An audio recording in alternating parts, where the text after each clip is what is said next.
I'm tackling the question of psychosocial hazards and positive duties from a bit of a different angle, because I believe that what businesses are being told to do actually won't work. I don't believe that you can address a positive duty with a deficit mindset, and what businesses are being told they have to do is go and find the problems and fix them, rather than create a work environment that actually supports good mental health. You want a bit of a journey in terms of how I've got to where I have.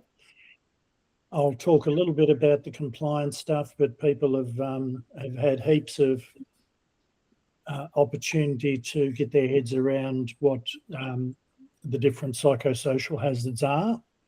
So I'm not going to go into that, but I'm going to look at what businesses are being told they need to do to be compliant, and then what I believe you actually need to do to achieve that. So I'll start with my journey. I got into the field of what we now call people and culture, and was HR, and before that was personnel management, back in about 1975. And as much as I tried to escape it, I kept getting put back into it. So I've sort of been here ever since. I've had 15 years in the public sector, a number of years in the private sector, 5 years at Vecchi as a senior consultant. I've had my own business since 2000, Ridgeline HR. So Ridgeline HR has done the normal sort of HR that most HR consultants do around compliance stuff and leadership stuff and dealing with those things that happen on a day-to-day basis. In 2010, I had a bit of an epiphany, and that was that HR didn't work. So I decided that I needed to go looking for something different. The reason I felt it didn't work was that organisations had gone overboard on compliance and enforcement and metrics and forgotten about a fairly essential ingredient they were supposed to be dealing with, and that was their people. And so I then went looking, and I looked around the world at what was available and what the leading thinkers were talking about, and I came to the conclusion the best pathway was through to the lens of strengths practice and positive psychology, to really shift the dynamic around how we deal with people in businesses, to get better engagement and to get better outcomes. And there's a mountain of research that supports it. So that gave birth to PosWork, which uses strengths-based approach for developing better workplace cultures, for dealing with better change, for better coaching and performance management, and better communications using positive psychology and strengths. So using positive language to shift it, because when you look at most organisations' policies, for example, they sound like the 10 Commandments. Thou shalt do this and thou shalt not do that. And if they do or don't, then we'll whack you. And the reality is that's not very engaging, and it doesn't encourage people to put their hands up. So if you want a psychologically safe environment, you really have to change the language. And then one of the things I learned in that time with that I was exploring positive psychology was I discovered my own character strengths, and they happen to be creativity, humour and leadership. So when COVID hit and there was a lockdown and I had to find something to keep myself amused and positive, I decided I'd better do something that utilised my character strengths. And so the answer I came up with was to learn to make animated cartoons.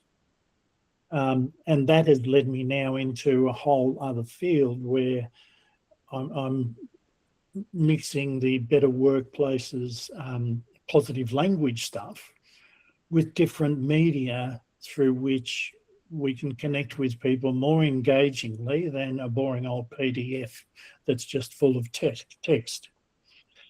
So that's the other element. And what I've tried to do today is to give you that package in the context of some observations about the compliance stuff that we need to deal with, some different ways you can do that, and why looking at it through a positive psychology lens might be more effective, and introduce you to some tools along the way. There's also some tips that I'll deliver at the end, and throughout, the creativity and humour have to be on show. So you might find the slides are a little bit different to what you've been used to. And I hope that's okay.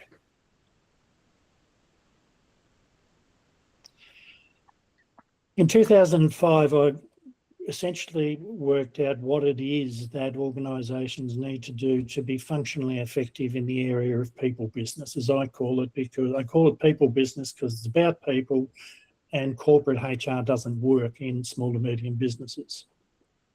So in essence, there are 4 steps. The first is commitment, which is about we make a public commitment. We say we're going to do something. We introduce a policy. We introduce a value statement. Things of those sorts where an organisation is saying to its people, this is who we are, or these are the rules, or whatever it might be. That's then backed up with capability, which is about building the process, the structure, the systems, giving people the tools, putting the resources into it to give the commitment life.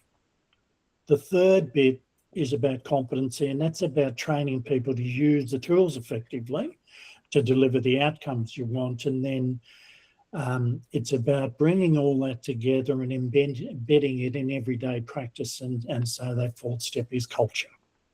So that's what I see as the hierarchy. In the time I've been consulting, less than 10% would have been at step 3 and probably 1% at step 4. Most are at step 1 or 2. We've put in place some policies because we were told we had to have them. And that's about it. Too often I'm faced with conversations where somebody calls and says, I've got a bullying complaint, or Harry and Johnny aren't getting on, or something, there's been an accident or whatever. And the first question I ask is, do you have a policy? And the answer is often no, or I don't know, or I think there's something in the quality system. By this stage, they've probably already breached it. So it's organisations too often view policies as things that they have to have in place to comply with their legal obligations. But if they don't apply them in practice, they're compromising their legal position. And it's a very common trap, which I'm sure others in the HR field would have seen. So that's what those steps are. Now, without going into all the psychosocial hazards, in essence, what we're being required to do, all businesses, all persons conducting business undertakings, to identify psychosocial hazards. So you need to do a risk assessment to identify whether any of these psychosocial hazards manifest in the workplace, and then you need to put in place controls, and the hierarchy that they stipulate are that you ideally eliminate the risk, or you reduce it through making some adjustments in work design or systems of work, or workplace environment, and that it's no longer enough just to have a policy and do training. It never was really. And one of the things that's a reality is that we've had this duty to protect people from psychosocial risks for decades. It's the same as physical risks we've had. It's just that we haven't looked at them in that context. What the positive duty has done, it hasn't really introduced anything different in terms of a duty. It's just given us greater context of what to look for. Because we had a duty before to do risk assessments, to identify risks and put in place control measures. That hasn't changed. So I think that means we just need to rethink the conversation, and it raises the question with me, if we already had that duty and we already were required to conduct risk assessments and put in place control measures in line with the classic safety risk control protocols, why didn't it happen? And doing it now, will that make any difference if it didn't work before? So they're the sorts of questions I think that need to be asked, because this is really predominantly about not changing policies, it's about changing behaviour. And that's what we need to tackle. So let's think about applying positive psychology. And if we go using that classic deficit-based model that has been the case, it's reactive, it's about fixing a problem rather than trying to make something the best it can be. It asks questions that people can be uncomfortable answering, because, you know, what's causing the problem is the question, and the next question that can be, well, who's causing that? So the questions aren't actually ones that are consistent with the concept of psychological safety. The alternative is that you look at a strengths-based mindset where we focus on what's working. So I'm a firm believer that anyone who is a good employer or trying to be a good employer is already doing a lot of stuff right. And doesn't it make more sense to confirm what's right and build on it, rather than, you know, looking for problems? Yes, we need to address anything that's not quite right, but doing it by building on what works already makes a lot more sense than starting from scratch. And ask the right questions. So we use a model called appreciative inquiry, which is about doing exactly that. When you've got a challenge, look at what's working well and then how you build on that to get the results you want. It's a much better experience. The other thing that I see in this is that, and there's a psychologist by the name of Carol Dweck that came out with this theory about growth mindsets versus fixed mindsets, and is about the fact that being asked to use the same model that has been used for risk assessments for 20 years for this new environment, we're just doing the same thing. How can we expect a different result? So the fixed mindset is where this is the way it's done, and so therefore we have to do it. A growth mindset is, how can we do things differently to get a better result? So this is where I'm suggesting that there is an opportunity for us to shift the thinking and really have positive impacts on people's mental health at work. In culture, you know, the fixed mindset can be that it's competitive. With growth mindset, there's a greater focus on cooperation and you know, positive cultures.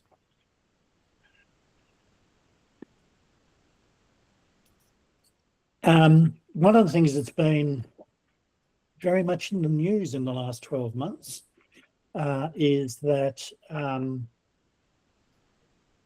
the question of consultation. So we've had obligations to consult people about stuff under workplace health and safety laws and under award and enterprise agreements, etc., for decades. But they've traditionally been paid lip service, and there have been some cases recently where organisations have been held to account in the Fair Work Commission and by workplace health and safety authorities for failing to properly consult people about major change programs. And it prompted me to have a think about, what does it actually look like? And I've called it coherence because it's about, how does this stuff all come together and work in an optimal way? And I came up with another C4 model. So this sets out what I see as the different levels of interaction with people. The first one, the base level, is where management simply directs that something's happened. It's communication. There's no consultation. It doesn't even meet the statutory duty under workplace health and safety law or the legal obligations under awards and enterprise agreements to consult people. And very often consultation is, I told them. Well, you've got to do more than that. You know, the base level is you do tell people about it, but you give them the opportunity to have their say about it too, and the opportunity to look at ways in which effects might be mitigated. So that's the compliance level C2.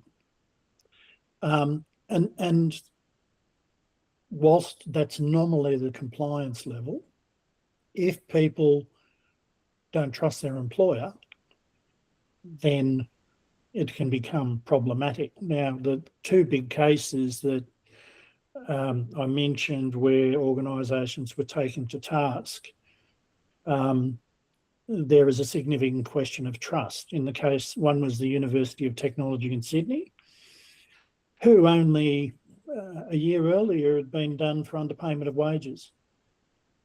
So why would their employees trust them? And the workforce has become heavily unionised as a result. The other was ANZ Bank, which had been prosecuted successfully by ACCC for deceptive conduct and ripping off their customers. So why would their employees trust them if that's the mentality? So the next level up, C3, is where an employee goes through the right process, but their employees trust them. They believe that, you know, they're telling them the truth, they're doing the right thing, and they really do engage positively with people about it and supportively. And the optimal level is C4, and that's collaboration. And that's where, if you need to make changes, you actually engage your people in the design process. You know, it's about, we're faced with these challenges, how can we meet them? And you get people on board with the challenge, and you harness all that collective experience and knowledge and skills and ideas and strengths in the process of actually designing what that future looks like, and they become part of the implementation team as well. So that's the hierarchy. As I said, most organisations are C1, C2 to C3, very few C4. WorkSafe published a code for psychosocial health, psychological health, which is the standard you're expected to meet in meeting the positive duty from a statutory requirement. What many people don't know is that as a result of the Royal Commission into Mental Health in Victoria, there was actually a standard developed called the Victorian Mentally Healthy Workplaces Framework. And it's actually pretty good. It's founded on 3 pillars, which are about promotion, protection, and response. Promotion being about educating people and getting them on board and supporting people's mental health, protecting against harm. So, and that again is having the right management systems in place and the right psychology with conversations to create that psychologically safe environment, and responding early to warning signs, so that, you know, there is a need for people to be able to recognise the signs. We also need to create environments where people will put their hands up. There are 6 critical areas of focus in it around workplace culture, policies, education, inclusion, risk prevention, and leadership. So it's much more than just assessing risks. It's looking at the whole of the people dynamic in the organisation through those lenses. There are a set of actions to be taken to get started, you know, from the strategy and the action plan right through to aligned process. There are 6 best practices that they recommend in terms of implementation, which importantly, include strengths-based a strengths-based approach, so building on what works, but also incorporate the concept of co-design, which is where you directly involve your people in helping to work through the challenge and coming up with the right solutions. So, and I think that is actually a pretty good pathway to not just meeting the standard, but meeting it in real terms through having a strategic approach to how we change behaviour in organisations to get the right results.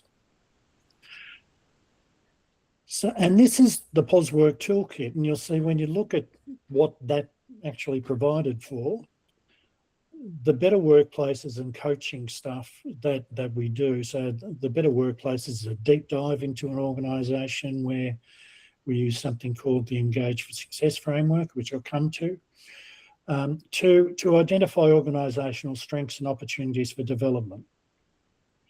And we can also deal with psychosocial hazards in that space, as well as positive duties in different jurisdictions. The coaching process is, again, something I'll come to in more detail, but it's about how we transform performance management to a more effective and psychologically safe process. The better change in stories, as I've already talked about. So you can see how these sort of really fit in with that Victorian mentally healthy workplaces framework. There's a lot of consistency between the two, which is one of the reasons I like it. This is a fun one.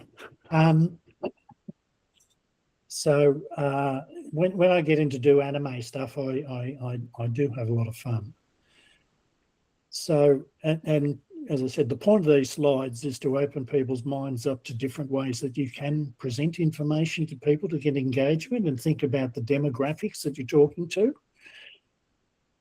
So the Engage for Success framework resulted from a study that was done in the UK 15 years ago around what makes for good employee engagement and what how much better off would the UK economy be if British businesses got better at it. And they came up with this wonderful, simple structure that can be used in any business. It's a really good framework for small businesses because it's really simple. The 4 pillars are, firstly, that there's a strong strategic narrative. So that strategic narrative is about, we have a purpose. People know why they come to work here and what we're trying to do, what we're trying to achieve. There's a history, and people understand where we've come from and how we've got to where we are. And there's a plan so people can see where we're going.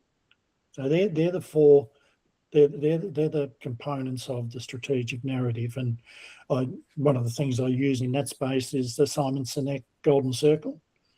The why, how, what, which fits really beautifully in there. Engaging management is about giving people clarity around their roles and performance expectations. So you can see the connection there to role clarity as a psychosocial hazard, or the lack thereof. So it's giving people that clarity, it's providing them with the tools, resources, the time to be successful, and it's coaching them to be the best they can be. So they're the components of it, and that sort of fits with our coaching model that I'll come to. The third one is employee voice. So this is a psychological safety piece. It's about whether I have a complaint or I have an idea or I have a story to tell, as long as I'm respectful, I can put my hand up and be confident that I'll get a fair hearing and response. And the fourth one is organisational integrity, which is simply we live our values, we do what we say we will do. There's no gap between the rhetoric and the reality. If you do those 4 things, you're going to have a pretty good culture and you're going to have a pretty good business. I've seen far too many models for organisational improvement which have been developed by psychologists or consultants which just overcomplicate things. We need to keep things simple, and this is a really good framework for doing that. Appreciative inquiry I talked about. Now, there's a guy by the name of David Cooper Ryder who developed the model way back in the 80s, and in essence, what he determined was that you get much better results from change management if you look at what you're already good at and you utilise that to address whatever challenges you have.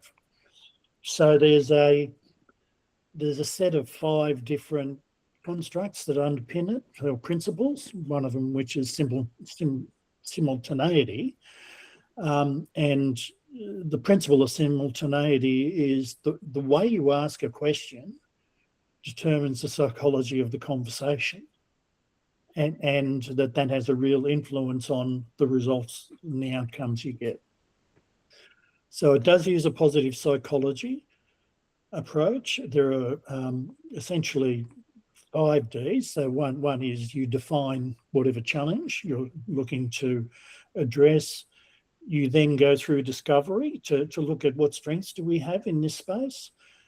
Then you dream about where we would like to go. Then you design how you get there, and then you deliver. Is the final piece, which is the implementation. Been used with United Nations, US Navy, lots of organisations around the world, but has had very little application in Australia. But it's our preferred model now for implementation of change. Engage mentality. So this is the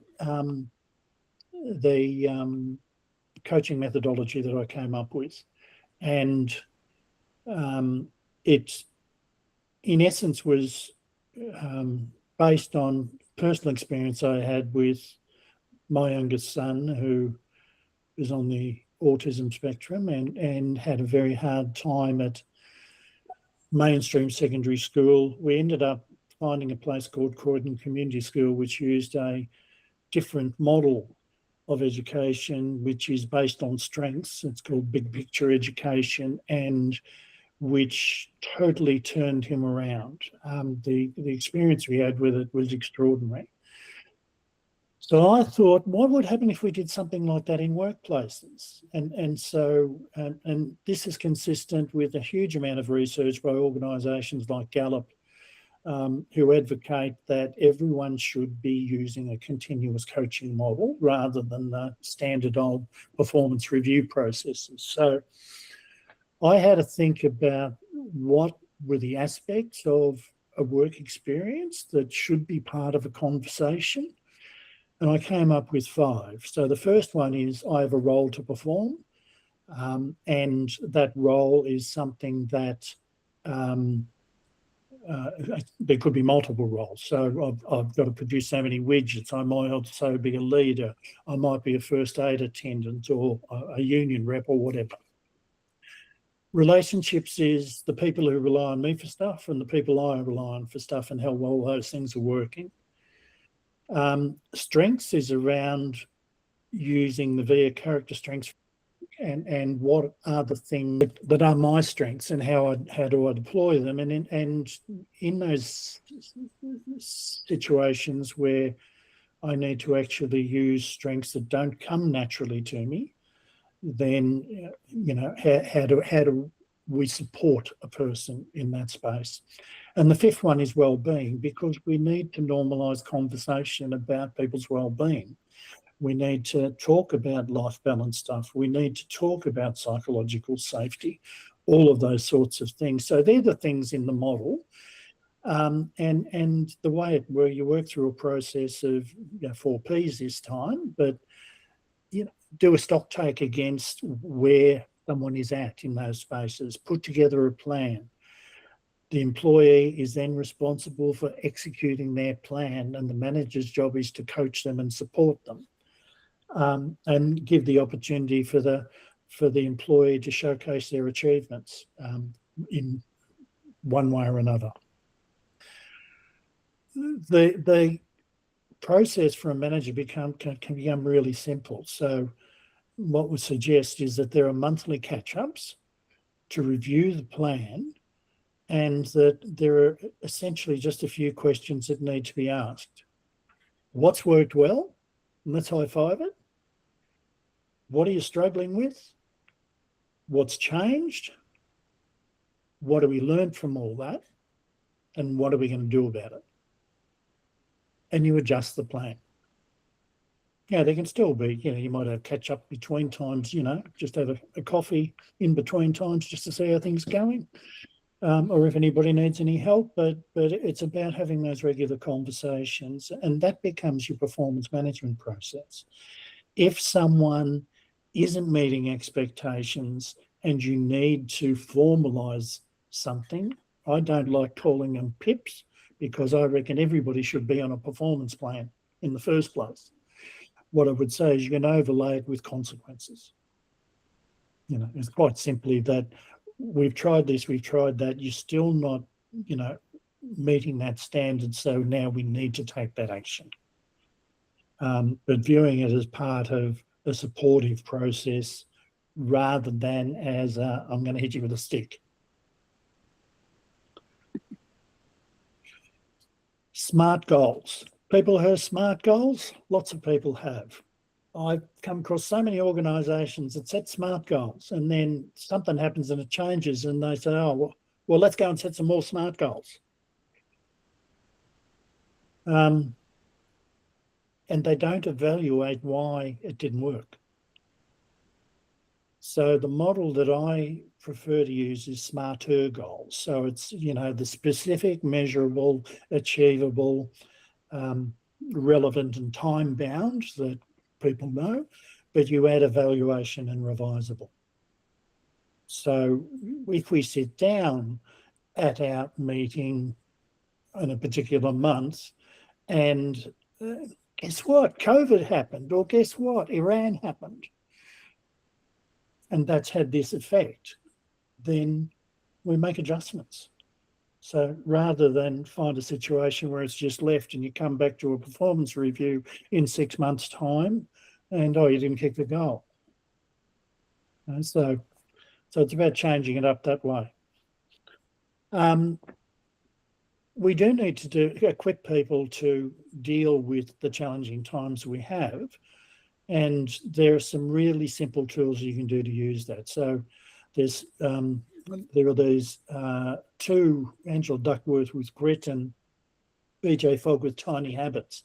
So the Grit stuff's about preparing yourself for a future and looking forward to where you want to get to. And the Tiny Habits is about breaking it down into little steps that you can achieve to get there. So it's a transitional thing. That's one of the tools that are freely available to use. I talked about character strengths, so I used the VIA character strengths framework. I found it transformational. I dealt with a bullying complaint using this model, which people might think is a bit odd, but what happened was I decided that the best way to deal with the request I got, which was to with the perpetrator, to get him to understand how his behaviour affected people and to change his ways. And so what I did was I got him to do the VIA character strengths framework and the survey, and we discovered that his number 1 and 2 strengths were honesty and humour. And there's this tool, which is what happens if you overplay or underplay them. And what came of it was he realised that when he overplays his number 1 and 2 strengths, the essential him, that honesty and humour becomes sarcasm in people's eyes. So we got a resolution when the light bulb went on for him. So when he said to me, so it's not me that's the problem, it's just I give them too much of me. And I said, yeah, that's right. So can you wind it back a bit? He said, sure. So it's a different pathway to get there, but it's one that he engaged in because he wasn't getting blamed. He was exploring why he was behaving as he was and why he was being perceived as he was. And, the other aspect with that was he was relatively low on social intelligence because he didn't see the impact. So again, there's lots of different ways you can use that tool. And now I'm getting to the model that I developed to deal with this psychosocial hazard stuff or any change process, really. It's called HEART. So again, what I did was walk through steps that I think you need to take to really and practically and authentically address behaviours in the workplace. So the first step, the H, is honesty, and that is in two parts. The first part is you need to go and understand what your obligations are. You need to go and research the law, not put your head in your sand, understand what you've got to do. The second part is being honest about the status of your organisation. And there are 4 Ps that I introduce in this space too. So the 4 Ps are your policies.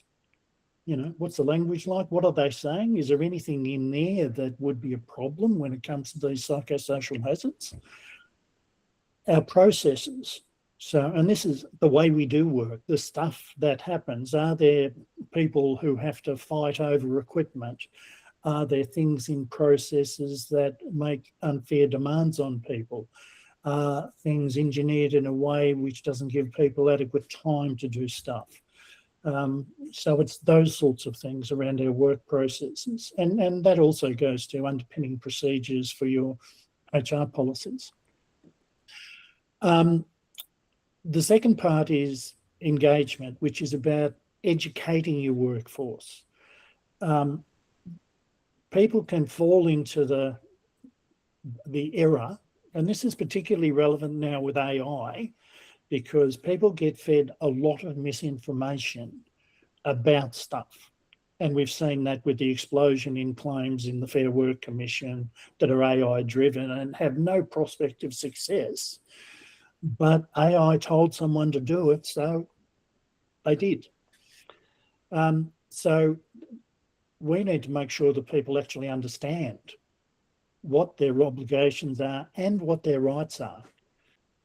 So educate people and collaborate. So this is the co-design stuff. This is around consultation. This is about getting people on board. A is for accountability. And that's about there being no bystanders.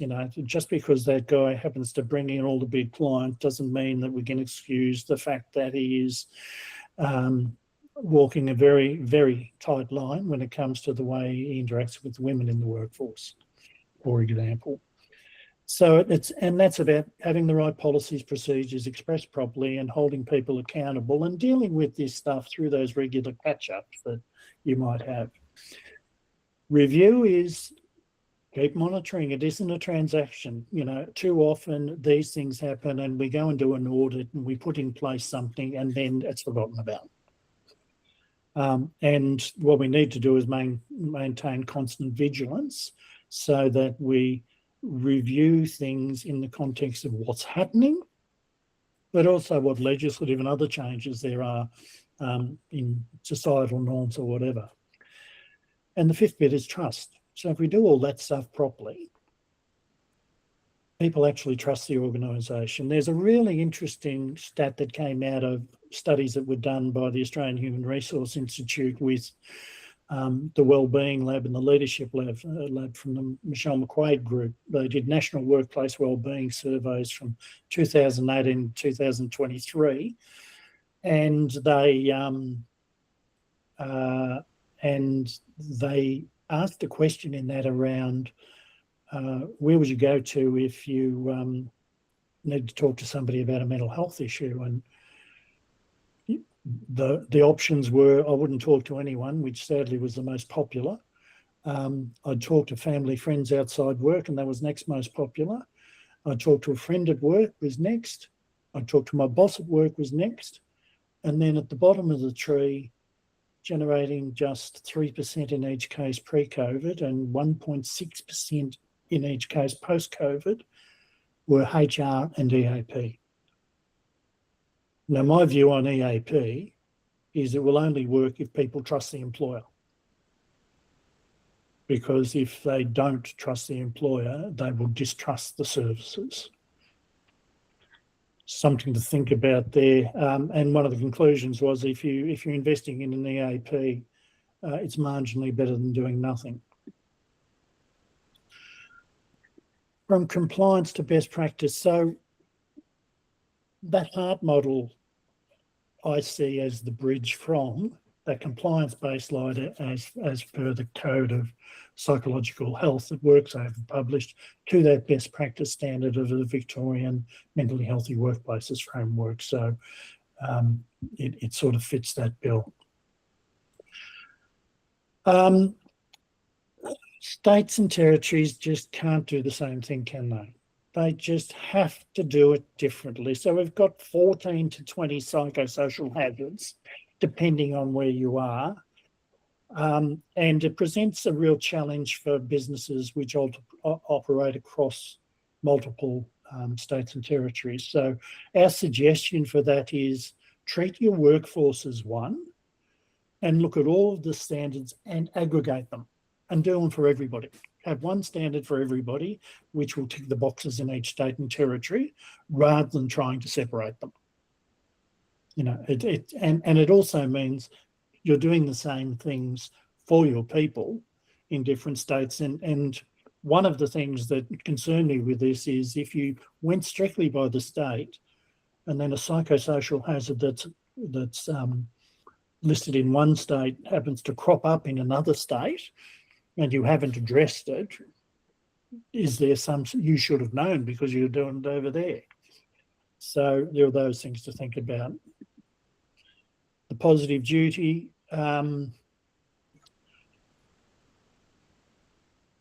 This is from the Australian Human Rights Commission and the positive duty that relates to sexual harassment.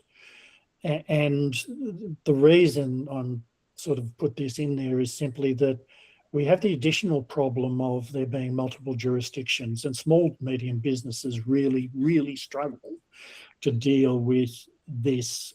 And the simple answer is treat it all as one. Again, they ask for much the same things. But one of the things that organisations are faced with is being told that they have to have a dispute resolution or an issue resolution or a complaints procedure for equal opportunity and for workplace health and safety and for workplace disputes, and just use the one process internally for everything. You know, so you're already bound by an award or an enterprise agreement which sets out a dispute resolution process. Just apply that regardless of which jurisdiction. As long as you're going through a process where you have a complaints process and you're dealing with it in a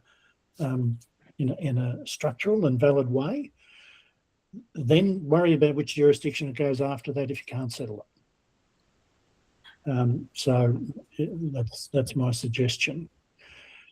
Construction industry, there's a culture standard being introduced as well. So if organisations are in that space and want to address it, then that can sort of be built into the workplace, the better workplace diagnostics.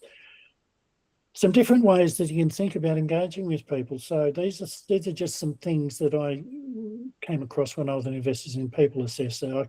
I went into one workplace in the morning where people were, I was only there a short time, and the Beatles song "Come Together" was broadcast across the building, and so I was then introduced to a morning meeting they have every morning, where they asked essentially, "What have you got on today? What happened yesterday? who had a good day? What have we got to celebrate? And anybody need a hand with anything today? It took them just a few minutes, and there were also the opportunity to give people plaudits for, I was out with Harry yesterday, he did this great job with this. It was fantastic. And so there's recognition that's occurring on a daily basis. It takes them 5 minutes. There was another organisation who had a whiteboard set up. Each department had a whiteboard where if people had ideas during the day, or if something had come up in terms of a service problem or whatever, they just went and wrote or stuck a sticky note on a whiteboard. And at the end of the day, they reviewed it and then decided what they're going to do the next day about it. Really simple stuff. Another one, just to break it up, is to have walking meetings, go outside, get in the fresh air. And we've got ability to record stuff, so there are different ways to do this stuff. And particularly if you're in an environment where, there are nice grounds, or there is a park, or there is something that people can really engage with, then do that. Variety of ways in which we can help, and being conscious of the time, in essence, I find the best way to deal with psychosocial hazards and to constructively educate business leaders or safety committees and go through the risk assessment process is to sit down and just go through questions and answer them, rather than, because what you want to do is discover not whether you've got a policy as such, but if you do have a policy, you want to find out whether it's applied in practice.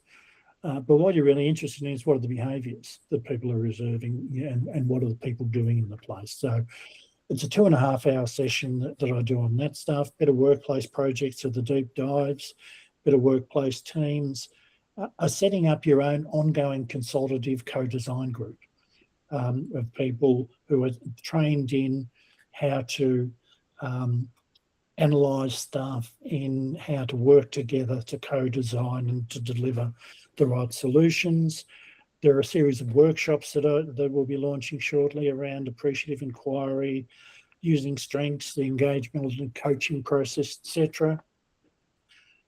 Tailored communications, employer value propositions. Employers are terrible at selling their wares in a competitive market, and we can help with that. There's a stack of AI tools and other things to help communications. And we've had some recent experiences with family businesses where the psychosocial hazards agenda has really created another layer of exposure, because family members are not being held to the same standard as other employees, which creates problems. So it's about how we help family businesses to deal with family members using these tools. And that's it. Now, just before I go, I just also wanted to note that this isn't stuff that I do on my own, because I've made a decision last year that I would do things in a different way after my son left the business.